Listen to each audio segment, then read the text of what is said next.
Hello guys, എല്ലാവർക്കും KBFC സോണിന്റെ മറ്റൊരു വീഡിയോയിലേക്ക് സ്വാഗതം. ആദ്യത്തെ ഒരു വാർത്ത പറയുന്നത് കേരള ബ്ലാസ്റ്റേഴ്സിന്റെ പുതിയ സ്പാനിഷ് ഡിഫൻഡറായ ജുവാൻ റോഡ്രിഗസ് എവിടെയാണെന്ന് കേരള ബ്ലാസ്റ്റേഴ്സ് ആരാധകർക്ക് ഇപ്പോൾ വളരെ ഡൗട്ട് ആയിട്ടുള്ള ഒരു കാര്യമാണ്. കാരണം താരത്തിന്റെ സൈൻ ചെയ്ത ഒരു പോസ്റ്റ് മാത്രമേ കേരള ബ്ലാസ്റ്റേഴ്സ് ഇട്ടിട്ടുള്ളൂ. വേറൊരു പോസ്റ്റും കേരള ബ്ലാസ്റ്റേഴ്സിന്റെ ഭാഗത്തുനിന്ന് നമുക്ക് കാണാൻ സാധിച്ചിട്ടില്ല. എന്തൊക്കെയായാലും ഇപ്പോൾ കിട്ടുന്ന വാർത്തകൾ അനുസരിച്ച് ജുവാൻ റോഡ്രിഗസ് മെഡിസീഷനിലാണ്. താരം കേരള ബ്ലാസ്റ്റേഴ്സിൽ വരുന്നതിന് മുമ്പേ മെഡിസീഷനിലായിരുന്നു.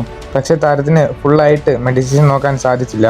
സോ അതുകൊണ്ട് തന്നെ താരം കേരള ബ്ലാസ്റ്റേഴ്സിലെത്തിയിട്ടും ഇപ്പോഴും മെഡിസീഷനിലാണ്. ഇനി വരും ദിവസങ്ങളിൽ താരത്തിനെ നമുക്ക് കാണാൻ സാധിക്കും. എന്തൊക്കെയായാലും ഇപ്പോൾ കേരള ബ്ലാസ്റ്റേഴ്സിന്റെ ആരാധകർ അതിനെ പറ്റിയിട്ട് സങ്കടപ്പെടേണ്ട കാര്യമില്ല. അടുത്തൊരു വാർത്ത പറയുന്നത് കേരള ബ്ലാസ്റ്റേഴ്സിന്റെ കഴിഞ്ഞ കൊല്ലത്തെ ടോപ്പ് സ്കോററായ ജീസസ് ജിമിനസിനെ കുറിച്ചാണ്. എന്തൊക്കെയായാലും താരത്തിന്റെ സ്റ്റാറ്റ്സ് ഒന്ന് നമുക്ക് നോക്കാം. താരം ഇപ്പോൾ നിലവിൽ കളിച്ചുകൊണ്ടിരിക്കുന്നത് ഒരു പോളണ്ട് ക്ലബിന് വേണ്ടിയിട്ടാണ്. ആ ഒരു ക്ലബിന്റെ പേര് ടെർമാലിക് നാസിയാസ് എന്നാണ്. ഇതുവരേക്കും താരം ആ ഒരു ടീമിന് വേണ്ടി വെറും 6 വട്ടമേ കളിച്ചിട്ടുള്ളൂ. ആ 6 കളിയിൽ താരം 3 ഗോൾ സ്കോർ ചെയ്തു. ആ 6 കളിയിലും താരം 3 കളി സബ്സ്റ്റിറ്റ്യൂഷനായിട്ടാണ് ഇറങ്ങിയത്. എന്തൊക്കെയായാലും ജീസസ് ജിമിനസിന്റെ ഇപ്പോഴത്തെ കരിയറിനെ പറ്റി നിങ്ങൾ താഴത്ത് കമന്റ് ചെയ്യുക. എന്തായാലും അടുത്തൊരു വീഡിയോ വരാൻ